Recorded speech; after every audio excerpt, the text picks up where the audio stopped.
जरा सोचिए, अगर मैं आपसे कहूं कि अमेरिका की खोज का जो आधिकारिक इतिहास हम जानते हैं वो अधूरा है, और इस कहानी में दाढ़ी वाले उन नाविकों ने ही नहीं, जिनके सींगों वाले हेलमेट, जो असल में उनके पास थे ही नहीं, मशहूर हैं, बल्कि उनके रोएंदार म्याऊं करने वाले साथियों ने भी अहम भूमिका निभाई थी।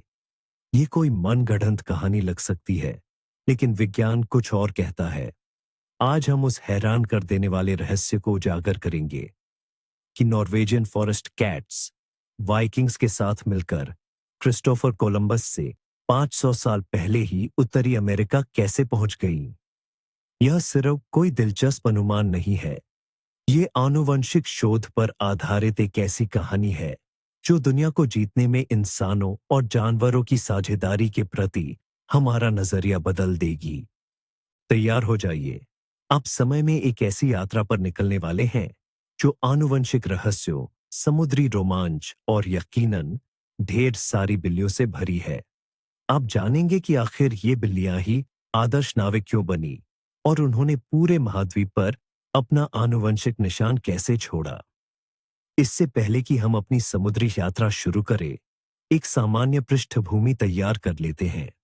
वाइकिंग युग मोटे तौर पर 8वीं से 11वीं शताब्दी के बीच का समय था, और लोकप्रिय रूढ़ियों के विपरीत स्कैंडिनेवियाई लोग सिर्फ निर्दयी लुटेरे नहीं थे। वे कुशल व्यापारी थे, साहसी खोजकर्ता थे और शायद अपने समय के सबसे बेहतरीन नाविक थे। उनके जहाज, जिन्हें ड्रक्कर कहते थे, उत्तरी अटलांटिक के तूफानी जल को पार करते हुए आइसलैंड, ग्रीनलैंड और आखिरकार उत्तरी अमेरिका तक पहुंचे। अब जरा ऐसे एक जहाज की कल्पना कीजिए। इसके नीचे के हिस्सों, ट्रंक्स में महीनों के सफर के लिए अनाज, सूखे मांस और मछली का भंडार भरा रहता था। और इस भंडार का एक भयंकर दुश्मन था, चूहे और गिलहरियां। वे सिर्फ भोजन नष्ट नहीं करते थे, बल्कि बीमारियां भी फैलाते थे और रस्सियों व उपकरणों को भी कुतर डालते थे। इस समस्या का हल सरल, शानदार और बहुत प्यारा था। यह था समुद्री जहाज का बिल्ली।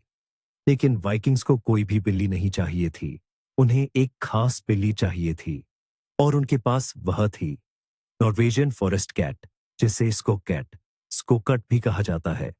यह एक बड़ा मजबूत जानवर होता था, जिसकी घनी, पानी को दूर रखने वाली खाल फर होती थी और शिकार करने का जन्मजात हुनर था।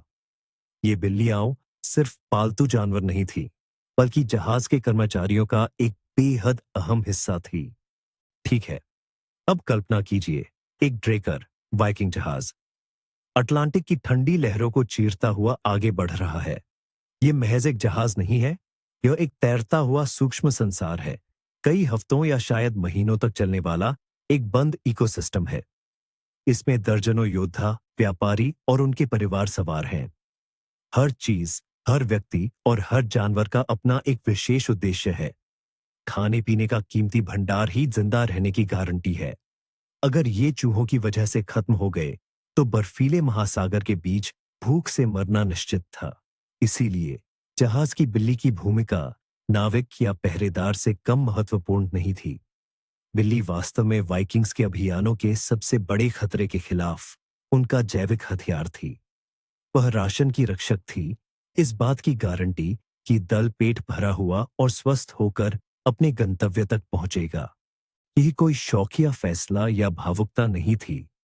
बिल्ली को जहाज पर ले जाना उतना ही व्यावहारिक और जरूरी था, जितना अपने साथ कुल्हाड़ी या पाल ले जाना। और नॉर्वेजियन फॉरेस्ट कैट्स ने इस काम को शानदार ढंग से अंजाम दिया। वे एक जन्मजात शिकारी की क्रूर दक्षता के साथ जहाज के अंधेरे कोनों में गश्त लगाती थी। आखिर यह नॉर्वेजियन फॉरेस्ट कैट है क्या? आइए इसे थोड़ा और करीब से जानते हैं। अपने जन्म स्थान पर इसे स्कॉग काट कहा जाता है। यह नस्ल ऐसी लगती है जैसे इसे कठोर स्कैंडिनेवियाई मौसम ने खुद ढाला हो। ये बड़े और बलिष्ठ जानवर होते हैं, जिनका वजन 9 किलोग्राम तक पहुंच सकता है। इनकी मुख्य विशेषता है इनकी दोहरी फर, लंबी, चमकदार और वाटरप्रूफ ऊपरी परत इन्हें बारिश और बर्फ से बचाती है। वहीं अंदर की घनी और मोटी अंडरकोट इन्हें कड़ाके की ठंड में भी गर्माहट देती है। मजबूत पंजे और नुकीले नाखून इन्हें न केवल बेहतरीन ढंग से पेड़ों पर चढ़ने में मदद करते हैं, बल्कि जहाज के डगमगाते डेक पर भी ये आत्मविश्वास से चल सकते हैं। इनकी लंबी और रोएंदार पूंछ संतुलन बनाने के साथ साथ गर्म शॉल का भी काम करती है। लेकिन सबसे जरूरी है इनका स्वभाव। ये बुद्धिमान है, स्वतंत्र स्वभाव के हैं और इनमें शिकार करने की जबरदस्त प्रवृत्ति होती है, जिसे नॉर्वे के कठोर जंगलों में सदियों से परखा और निखारा गया है। इन्हीं सब गुणों की वजह से ये लंबी और खतरनाक समुद्री यात्राओं के लिए एकदम सही उम्मीदवार बन गए थे। इन्हें किसी खास देखभाल की जरूरत नहीं थी। ये अपना भोजन खुद ढूंढ लेते थे और अपना काम पूरी कुशलता के साथ करते थे। वाइकिंग्स के लिए बिल्लियां महज उपयोगी जानवर नहीं थीं। उनका उनकी संस्कृति और पौराणिक कथाओं में एक गहरा महत्व था। इसका सबसे स्पष्ट उदाहरण प्रेम, उर्वरता और युद्ध की देवी फ्रेया है। मिथकों के अनुसार उनके रथ को आकाश में तो विशाल बिल्लियां खींचती थीं। ये महज पालतू जानवर नहीं थे, बल्कि शक्तिशाली जीव थे जो स्कैंडिनेवियाई देवताओं के प्रमुख देवताओं में से एक की सेवा करने के योग्य थे। पौराणिक कथाओं में उनकी इस उच्च स्थिति का प्रभाव निश्चित रूप से वास्तविक जीवन में बिल्लियों के प्रति उनके रवैये में भी झलकता था। उन्हें सौभाग्य लाने वाला माना जाता था, खासकर समुद्र में। नाविकों का मानना था कि जहाज पर बिल्ली की मौजूदगी देवताओं को शांत करेगी और एक सुरक्षित यात्रा सुनिश्चित करेगी। बिल्ली को मारना एक भयानक पाप माना जाता था, जो पूरे दल पर तूफान या अन्य विपदाओं को ला सकता था। इस प्रकार ड्रेकर नामक वाइकिंग जहाज पर बिल्ली सिर्फ एक शिकारी ही नहीं थी, बल्कि एक जीवित ताबीज, एक रक्षक भी थी, जो इन कठोर योद्धाओं को देवताओं की दुनिया से जोड़ती थी। व्यावहारिक लाभ के साथ मिश्रित यह सांस्कृतिक सम्मान वाइकिंग्स और उनके रोएदार साथियों के बीच एक अटूट बंधन बनाता था। तो अब हम वाइकिंग्स के पश्चिम की ओर के सफर पर नजर डालते हैं। उनका यह विस्तार महासागर के पार कोई एक छलांग नहीं थी, बल्कि एक क्रमिक और चरणबद्ध प्रक्रिया थी। यूरोप के तटों पर हमले करने से शुरुआत करते हुए वे जल्द ही बस्तियां बसाने की ओर बढ़ गए। 9वीं शताब्दी में उन्होंने फैरो द्वीप समूह और आइसलैंड में अपनी बस्तियां स्थापित कीं और आइसलैंड को एक समृद्ध उपनिवेश में बदल दिया। वहीं से 10वीं शताब्दी के अंत में एरिक थ्रेड नामक नाविक ने, जिसे हत्या के जुर्म में आइसलैंड से निर्वासित कर दिया गया था, एक नई भूमि की खोज की। उन्होंने इसका नाम ग्रीनलैंड रखा, जिसका अर्थ है हरी भूमि, ग्रीनलैंड, ताकि और अधिक बसने वालों को आकर्षित किया जा सके। उनकी हर यात्रा अविश्वसनीय रूप से जोखिम भरी और लंबी होती थी। जहाजों पर केवल योद्धा ही नहीं होते थे, बल्कि उनके परिवार, पालतू जानवर, बीज और जाहिर है बिल्लियां भी होती थीं। ये बिल्लियां रास्ते में और नई बस्तियों में दोनों जगह जरूरी सामानों की सुरक्षा करती थी। खूब इस तरह नॉर्वेजियन फॉरेस्ट कैट्स की आबादी भी इंसानों के साथ साथ फैलती गई, जिससे हर नए द्वीप पर उनका एक आनुवंशिक मजबूत केंद्र स्थापित हो गया। ग्रीनलैंड अज्ञात की ओर अंतिम छलांग लगाने से पहले उनके लिए अंतिम लॉन्च पैड साबित हुआ। अमेरिका तक वाइकिंग्स की यात्राओं के बारे में जानकारी के मुख्य स्रोत 2 आइसलैंडिक गाथाएं हैं, ग्रीनलैंडर्स की गाथा और एरिक थ्रेड की गाथा। ये महाकाव्य रचनाएं, जो इन घटनाओं के कुछ सदियों बाद लिखी गई, लीफ एरिक्सन और अन्य स्कैंडिनेविया नाविकों की समुद्री यात्राओं का विस्तार से वर्णन करती है।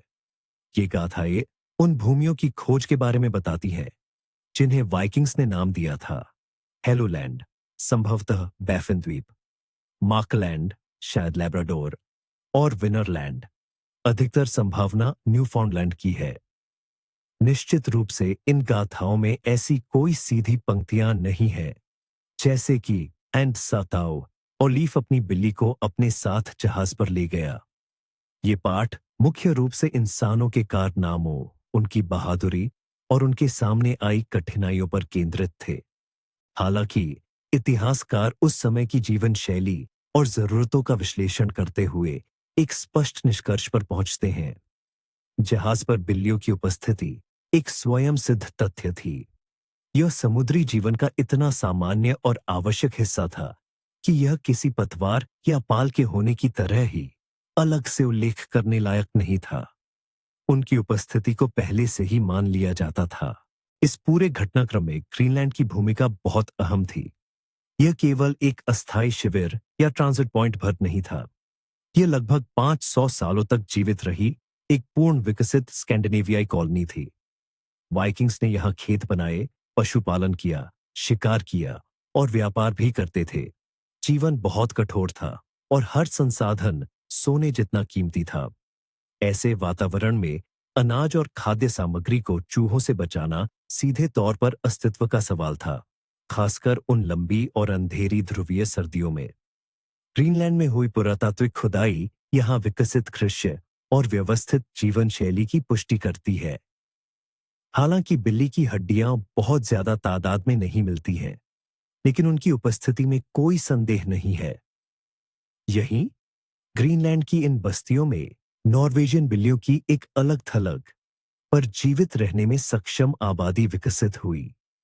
ये बिल्लियां उत्तर के कठोरतम हालातों के लिए पूरी तरह से अनुकूलित हो चुकी थी और पश्चिम की ओर अपनी अगली और अंतिम यात्रा पर जाने के लिए तैयार थीं। ग्रीनलैंड ही वह शुरुआती बिंदु बना जहां से बिल्लियों का दल नए संसार के लिए रवाना हुआ। इतिहास की गाथाओं की माने तो अमेरिका की खोज अंशतः महज एक इत्तेफाकत थी। लगभग 1000 ईस्वी में एरिक द रेड का बेटा लाइफ एरिक्सन ग्रीनलैंड से नॉर्वे के लिए रवाना हुआ। वापसी के सफर के दौरान उसका जहाज एक भीषण तूफान की वजह से रास्ता भटक गया और वह किसी अज्ञात भूमि के तटों पर जा पहुंचा। यह जमीन जंगल, शिकार और जंगली अंगूरों से भरी हुई थी, जिसकी वजह से इसे विनलैंड यानी वाइनलैंड, शराब की भूमि नाम दिया गया।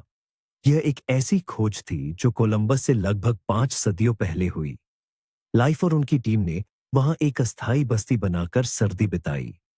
इसके बाद और भी कई अभियान चले, जिनमें स्थायी कॉलोनी स्थापित करने के प्रयास भी शामिल थे। और ग्रीनलैंड से विनलैंड जाने वाले इन सभी जहाजों पर लगभग 100% संभावना के साथ बिल्लियां मौजूद थीं। वे चूहों को मारकर अपना अपरिहार्य काम करती रहीं। उन्हें जरा भी अंदाजा नहीं था कि वे अपने वर्ग की पहली ऐसी सदस्य बन रही थीं जिन्होंने इस नए और विशाल महाद्वीप पर कदम रखा। उनका यह सफर उनके मालिकों के सफर से अभिन्न रूप से जुड़ा हुआ था। एक पल के लिए इस दृश्य की कल्पना कीजिए। अटलांटिक महासागर के आर पार एक लंबी और थका देने वाली यात्रा पूरी करने के बाद वाइकिंग्स का ड्रैकर जहाज एक अपरिचित तट पर लंगर डालता है। लोग सावधानी और उत्सुकता से चारों ओर देखते हुए किनारे पर उतरते हैं और उनके ठीक पीछे या तो डेक से सावधानी से उतरता हुआ या सीधे रेत पर छलांग लगाता हुआ एक बिल्ली भी तट पर कदम रखती है। शायद वह पहले अंगड़ाई लेती है, खुद को झाड़ती है और फिर उत्सुकता से उन नई और अपरिचित गंधों को सूंघना शुरू कर देती है। यह एक ऐसा ऐतिहासिक क्षण था जिसका जिक्र किसी भी पुराने दस्तावेज या इतिहास की किताब में नहीं मिलता। उत्तरी अमेरिका की धरती पर कदम रखने वाली वह पहली यूरोपीय पालतू बिल्ली थी। वह कोई विजेता या खोजी एक्सप्लोरर नहीं था, बल्कि अपना काम करने वाला जहाज का एक साधारण शिकारी, चूहे पकड़ने वाला था। लेकिन यह उसी के पंजे थे जिसने सबसे पहले निशान छोड़े, एक ऐसा निशान जिसे 1000 साल बाद वैज्ञानिक जेनेटिक्स की मदद से ट्रैक कर पाएंगे। यह बेनाम बिल्ली या बिलाव अपने आप में एक पायनियर, अग्रदूत था, एक अनचाहा उपनिवेशी जिसने पूरी दुनिया में अपनी प्रजाति के विस्तार के इतिहास में एक नए अध्याय की शुरुआत की। उनका आगमन शांत और किसी का ध्यान न खींचने वाला था, लेकिन इसके परिणाम बहुत दूरगामी और स्थायी साबित हुए। एक लंबे अरसे तक सागाओं में वर्णित कहानियों को महज दंत कथाएं माना जाता रहा, लेकिन 20वीं शताब्दी के 60 के दशक में यह धारणा पूरी तरह बदल गई। नॉर्वे के पुरातत्वविदों एनस्टीन एन हेल्गे इंगस्टाड ने न्यूफाउंडलैंड द्वीप के उत्तरी सिरे पर स्थित लांजो मेडोज नाम की जगह पर एक सनसनीखेज खोज की। उन्होंने एक छोटी सी बस्ती के अवशेषों की खुदाई की, जिनमें कुछ मिट्टी के घर, एक लोहार खाना और कार्यशालाएं शामिल थीं। इनकी बनावट और यहां मिली कलाकृतियों के आधार पर इन्हें बिना किसी संदेह के स्कैंडिनेवियाई यानी वाइकिंग बस्ती के रूप में पहचाना गया। रेडियोकार्बन डेटिंग से पता चला कि यह बस्ती लगभग 1000 ईस्वी यानी 1000 सीई पुरानी थी, जो सागाओं में वर्णित समय के साथ पूरी तरह मेल खाता था। यह कोलंबस से पहले उत्तरी अमेरिका में वाइकिंग्स की उपस्थिति का पहला और अब तक का एकमात्र अकाट्य प्रमाण था। हालांकि खुदाई में बिल्लियों की हड्डियां नहीं मिली, लेकिन तर्क यही कहता है कि जिस बस्ती में लोग रहते थे, काम करते थे और अपना सामान व भंडार जमा करते थे, वहां बिल्लियों का होना लगभग तय था। इस तरह लांजो मेडोज इस बात का भौतिक प्रमाण बन गया कि वाइकिंग्स और उनके साथ उनकी बिल्लियां वास्तव में यहां मौजूद थे। तो हमारे पास तर्क मौजूद है, पुरानी गाथाएं हैं और यहां तक कि पुरातात्विक साक्ष्य भी है। लेकिन बिल्लियों की उपस्थिति का सीधा प्रमाण कहां है? इसका जवाब एक बिल्कुल अप्रत्याशित क्षेत्र से आया, आनुवंशिकी यानी जेनेटिक्स। 21वीं सदी में वैज्ञानिकों ने उस इतिहास को पढ़ना सीख लिया जो किसी चर्म पत्र पर नहीं, बल्कि डीएनए अणुओं में दर्ज है। प्रत्येक जीवित प्राणी अपने अंदर एक आनुवंशिक कोड रखता है, जो पीढ़ी दर पीढ़ी हस्तांतरित होता रहता है। इन कोडों का अध्ययन करके हम आबादी के प्रवास को ट्रैक कर सकते हैं, रिश्तेदारी तय कर सकते हैं और ग्रह पर प्रजातियों के फैलने के रास्तों को फिर से स्थापित कर सकते हैं। ऐसे शोधों के लिए विशेष रुचि का विषय माइटोकॉन्ड्रियल डीएनए है। यह केवल मात्र रेखा से मां से संतान तक गुजरता है और इसकी उत्परिवर्तन म्यूटेशन दर लगभग स्थिर होती है। यह वैज्ञानिकों को जासूसों की तरह सदियों पुराने वंशावली वृक्षों को सुलझाने और यह ट्रैक करने की अनुमति देता है कि आधुनिक जानवरों के पूर्वज कहां से कहां चले गए। और बिल्कुल यही उपकरण वाइकिंग्स के बिल्ली के निशान को खोजने में सहायक सिद्ध हुआ। हमारी इस जांच में घरेलू बिल्लियों के जीनोम पर हुए बड़े अंतर्राष्ट्रीय शोध परियोजनाओं ने अहम भूमिका निभाई। दुनिया भर के हजारों बिल्लियों के, चाहे वे नस्ली हों या आवारा, डीएनए सैंपल अलग अलग देशों के वैज्ञानिकों ने जमा किए।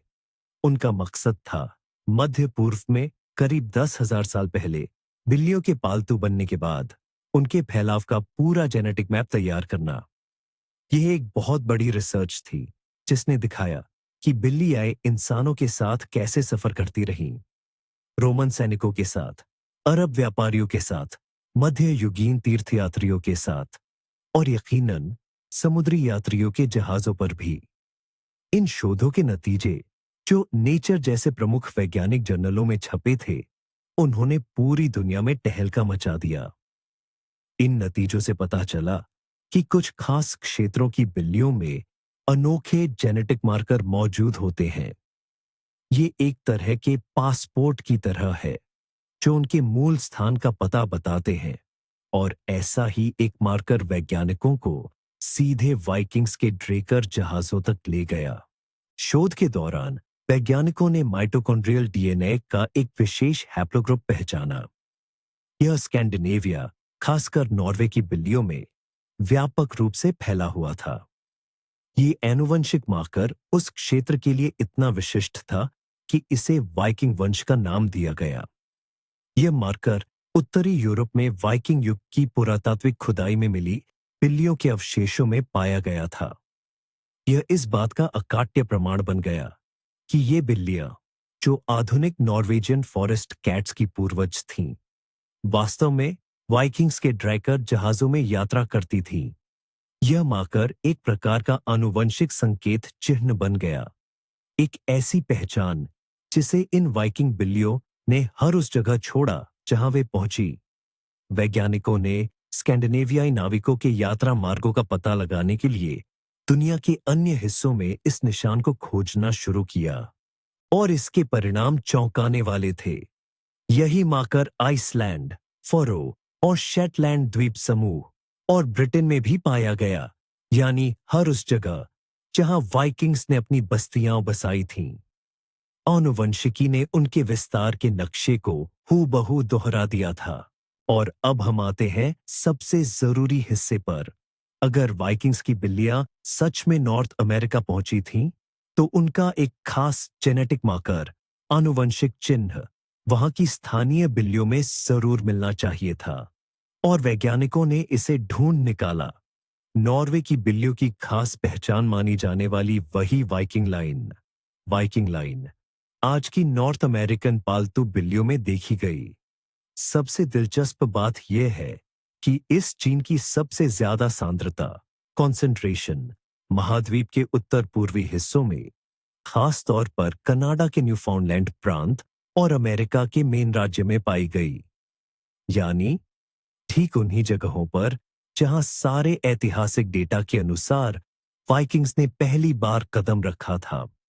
यह 1000 साल पुरानी उस आनुवंशिक गूंज, जेनेटिक इको जैसा था जो हम तक पहुंची है। यह अब महज एक तार्किक अनुमान नहीं, बल्कि एक ठोस वैज्ञानिक प्रमाण है। जीन्स कभी झूठ नहीं बोलते। वे उस कहानी को बयां करते हैं कि कैसे स्कैंडिनेवियाई बिल्लियों के वंशज जिंदा रहे, खुद को नए माहौल के हिसाब से ढाला और एक नए महाद्वीप में अपनी डीएनए अगली पीढ़ियों को सौंपी। पर क्या यह मुमकिन है कि इन बिल्लियों को बाद में लाया गया हो, जैसे कि कोलंबस या फिर किसी और यूरोपीय उपनिवेशवादी द्वारा? आनुवंशिकी, जेनेटिक्स, इस सवाल का भी स्पष्ट जवाब देती है। वैज्ञानिकों ने उन बिल्लियों के डीएनए का विश्लेषण किया जो उपनिवेशीकरण की बाद की लहरों के साथ अमेरिका पहुंची थीं। जो बिल्लियां कोलंबस के साथ आईं, उनमें स्पेन और आइबेरियन प्रायद्वीप के विशिष्ट आनुवंशिक निशान, जेनेटिक मार्कर थे, जबकि अंग्रेजी और फ्रांसीसी उपनिवेशवादियों के साथ आने वाली बिल्लियों में पश्चिमी यूरोपीय आनुवंशिक पहचान, जेनेटिक सिग्नेचर थी। और ये सभी उस वाइकिंग वंश से बिल्कुल अलग हैं। यह हमें बिल्लियों के प्रवास के विभिन्न प्रवाहों को अलग अलग देखने की अनुमति देता है। स्कैंडिनेवियाई आनुवंशिक निशान एक बिल्कुल अलग और बहुत पुरानी कहानी है।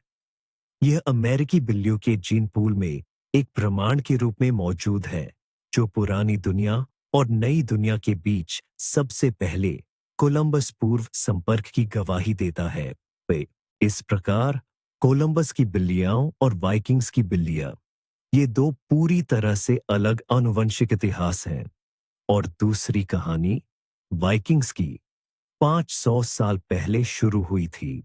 ऐसे में एक वाजिब सवाल उठता है, वाइकिंगों की विनलैंड बस्ती ज्यादा समय तक नहीं चली, सिर्फ कुछ ही सालों तक। स्थानीय लोगों से झड़पें होने के बाद, जिन्हें वाइकिंग स्क्रैलिंग्स कहते थे, उन्हें अमेरिका छोड़ना पड़ा। तो फिर उनकी बिल्लियां कैसे बच गईं और उन्होंने अपना आनुवंशिक निशान, जेनेटिक ट्रेस, कैसे छोड़ा? वैज्ञानिकों के पास इस बारे में कई परिकल्पनाएं हैं।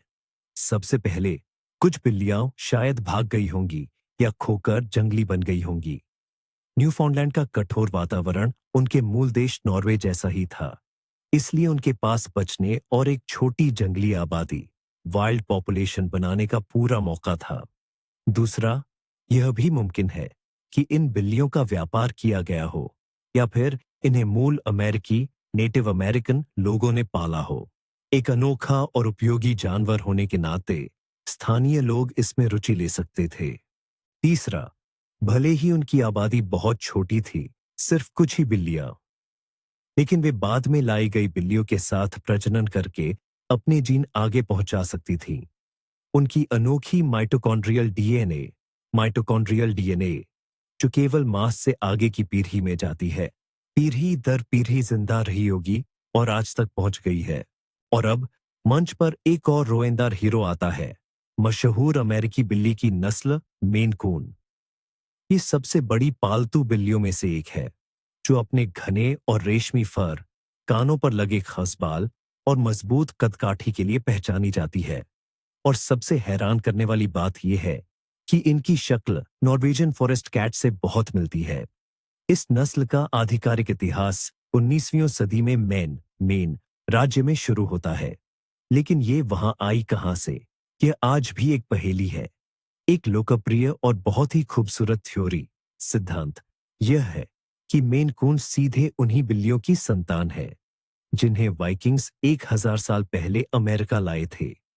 इस थ्योरी के मुताबिक वाइकिंग्स की बिल्लियां स्थानीय छोटी बालों वाली बिल्लियों के साथ मिली और इसी मिश्रण ने इस नई अनोखी नस्ल को जन्म दिया। हालांकि आनुवंशिक शोधों ने अभी तक इस संबंध की 100% पुष्टि नहीं की है, पर इसे पूरी तरह खारिज भी नहीं किया गया है। उनकी बाहरी समानता और भौगोलिक जुड़ाव मेन राज्य भी वाइकिंग्स जीन के फैलाव वाले क्षेत्र में आता है को देखते हुए यह थ्योरी बेहद विश्वसनीय और रोमांटिक लगती है। मेन कून बिल्लियों की उत्पत्ति के बारे में कई किंवदंतियां प्रचलित हैं और उनमें से कुछ तो वाइकिंग्स की कहानी से भी ज्यादा अविश्वसनीय है। सबसे प्रसिद्ध कहानियों में से एक यह है कि यह नस्ल बिल्लियों और रैकून के संकरण यानी क्रॉस ब्रीडिंग से बनी है। यह बात जाहिर तौर पर जीव विज्ञान यानी बायोलॉजी के नजरिए से नामुमकिन है, लेकिन इससे बिल्ली की घनी धारीदार पूंछ और इस नस्ल का नाम मेन कून यानी मैन का रैकून जरूर स्पष्ट होता है। एक और कहानी उन्हें फ्रांसीसी रानी मैरी एंटोनेट से जोड़ती है। कहा जाता है कि क्रांति के दौरान उन्होंने अमेरिका भागने की कोशिश की और अपने प्रिय सामानों के साथ, जिसमें उनकी 6 अंगोरा बिल्लियां भी शामिल थीं, एक जहाज आगे भेज दिया। रानी को तो फांसी दे दी गई, लेकिन बिल्लियां सुरक्षित रूप से मेन राज्य पहुंच गईं और इस नस्ल की पूर्वज बन गई। यहां तक कि कैप्टन कून नाम के एक नाविक की भी कहानी है जो अपने जहाज पर लंबे बालों वाली बिल्लियां रखा करते थे। लेकिन इन सभी लोक कथाओं के बीच वाइकिंग्स से जुड़ी कहानी जो आनुवंशिक डेटा यानी जेनेटिक डेटा और ऐतिहासिक संदर्भ से समर्थित है, सबसे ज्यादा तार्किक और वैज्ञानिक रूप से मान्य लगती है। यह कहानी महज लोक कथाओं को एक वास्तविक ऐतिहासिक संभावना में बदल देती है। निश्चित रूप से पूरी तस्वीर को समझने के लिए हमें विपक्षी तर्कों काउंटर आर्ग्यूमेंट्स का भी जिक्र करना होगा। विज्ञान कोई विश्वास नहीं है, बल्कि यह लगातार सबूतों की तलाश है और वाइकिंग बिल्लियों की इस कहानी में भी कुछ कमजोर पहलू है। संशयवादियों स्केप्टिक्स का मुख्य तर्क यह है कि लॉन्स ओमेडोज में हुई खुदाई में बिल्लियों की हड्डियां नहीं मिली। अगर बिल्लियां वहां मौजूद थीं, तो हमें उनके अवशेष क्यों नहीं मिलते? इसका जवाब आसान हो सकता है। यह बस्ती बहुत छोटी थी और ज्यादा समय तक नहीं चली। साथ ही छोटी नस्ल के जानवरों की हड्डियां अम्लीय मिट्टी एसिडिक सॉइल में ठीक से संरक्षित नहीं रह पाती हैं। इसके अलावा संशयवादी यह भी बताते हैं कि वाइकिंग जीन अमेरिका में बाद में भी पहुंच सकता था। उदाहरण के लिए 19वीं और 20वीं शताब्दी में नॉर्वे या डेनमार्क के प्रवासियों के साथ। इस बात को भी पूरी तरह से नकारा नहीं जा सकता। ऑत्सो इसलिए आज अमेरिका में वाइकिंग बिल्लियों का सिद्धांत एक बहुत ही मजबूत और अच्छी तरह से तर्कसंगत परिकल्पना हाइपोथेसिस के रूप में मौजूद है, लेकिन यह 100% साबित तथ्य नहीं है। वैज्ञानिक बहसें जारी हैं और हो सकता है कि भविष्य में होने वाली पुरातात्विक या आनुवंशिक खोजें इस कहानी पर अंतिम विराम लगा दे। लेकिन ये कहानी इतनी जरूरी क्यों है? आखिर क्या फर्क पड़ता है कि अमेरिका में पहली बिल्लियां कौन लाया? मगर बात सिर्फ बिल्लियों की नहीं है। ये कहानी अतीत को देखने का हमारा नजरिया बदल देती है। यह दर्शाती है कि महान भौगोलिक खोजों के युग से बहुत पहले ही दुनिया आपस में जुड़ी हुई थी। यह दिखाती है कि इंसानों और जानवरों का इतिहास कितनी गहराई से गूंथा हुआ है, कि हमने मिलकर कैसे इस ग्रह को अपना घर बनाया। एक ड्राक्कर वाइकिंग जहाज पर सवार बिल्ली व्यावहारिकता, अनुकूलनशीलता और सहजीवन का प्रतीक है। यह कहानी खोज और संपर्क के बीच की स्पष्ट रेखाओं को धुंधला करती है। ये बताती है कि संस्कृतियों और पारिस्थितिकी तंत्रों के बीच का तालमेल एक जटिल और बहुआयामी प्रक्रिया थी। ये हमें याद दिलाती है कि इतिहास पाठ्यपुस्तकों में दी गई तारीखों और नामों का एक जमा हुआ संग्रह नहीं है, बल्कि यह एक जीवित, लगातार विकसित होने वाला विज्ञान है, जहां जेनेटिक्स जैसी नई तकनीकें अतीत में छिपे अद्भुत रहस्यों को उजागर कर सकती हैं। और इस विशाल इतिहास में एक छोटी सी बिल्ली ने अपनी, भले ही अनदेखी, लेकिन बहुत महत्वपूर्ण भूमिका निभाई है। अगली बार जब आप अपनी घरेलू बिल्ली को सोफे पर आराम से लेटा हुआ देखें, तो जरा उसके दूर के पूर्वजों के बारे में विचार कीजिए। शायद उसकी रगों में साहसी समुद्री यात्रियों का खून दौड़ रहा हो, जिन्होंने तूफानों या बर्फीली लहरों से कभी डर महसूस नहीं किया। हो सकता है कि उसका परवानसज पर परदादा वह बिल्ली हो जिसने सबसे पहले एक नए महाद्वीप पर कदम रखा हो और उत्सुकता से उस अनजान जंगल को देखा हो। यह कहानी हमारे वर्तमान को एक दूर के, वीरतापूर्ण अतीत से जोड़ती है। यह हमारे साधारण पालतू जानवर को इतिहास के एक जीते जागते वाहक में, योद्धाओं और खोजकर्ताओं के वंशज में बदल देती है। यकीनन आपकी बिल्ली अपने पूर्वजों की बहादुरी के किस्से आपको शायद ही सुना पाए, लेकिन अब आप जानते हैं कि उसकी हल्की गुर्राहट के पीछे कौन सा अद्भुत रहस्य छिपा हो सकता है। हर बिल्ली अपने आप में एक छोटी सी पहेली होती है। वाइकिंग्स और उनके रोएदार समुद्री साथियों की यह कहानी उस पहेली में एक और रोमांचक अध्याय जोड़ती है, जिससे इन अद्भुत जानवरों के साथ हमारा रिश्ता और भी गहरा और दिलचस्प बन जाता है। तो इसका मतलब क्या निकलता है? जब इतिहास की किताबें हमें कोलंबस के 3 जहाजों के बारे में बता रही थी, तब असल में अमेरिकी धरती पर सबसे पहले कदम रखने वाले देवी फ्रेया की बिल्लियों के वंशज रहे होंगे। उत्तर पूर्वी अमेरिका में बिल्लियों की आबादी में उनके द्वारा छोड़े गए जेनेटिक निशान इस बात का पक्का सबूत है कि इतिहास हमारी सोच से कहीं ज्यादा जटिल और रोचक है। हमने देखा कि कैसे महान नाविक वाइकिंग्स नॉर्वेजियन फॉरेस्ट कैट्स को अपने जहाजों पर एक जरूरी साथी के तौर पर रखते थे, और कैसे इन बिल्लियों ने अमेरिका की आधिकारिक खोज से बहुत पहले ही पूरे महाद्वीप पर अपनी आनुवंशिक छाप छोड़ दी। यह एक शानदार उदाहरण है कि कैसे विज्ञान हमें इतिहास को फिर से समझने और बड़ी घटनाओं के निशान सबसे अप्रत्याशित जगहों पर खोजने में मदद करता है, यहां तक कि एक पालतू बिल्ली के डीएनए में भी। वीडियो को अंत तक देखने के लिए आपका धन्यवाद। अगर आपको यह अविश्वसनीय कहानी पसंद आई है, तो वीडियो को लाइक जरूर करें और चैनल को सब्सक्राइब कर ले, ताकि आप हमारे नए ऐतिहासिक शोधों को मिस न करें।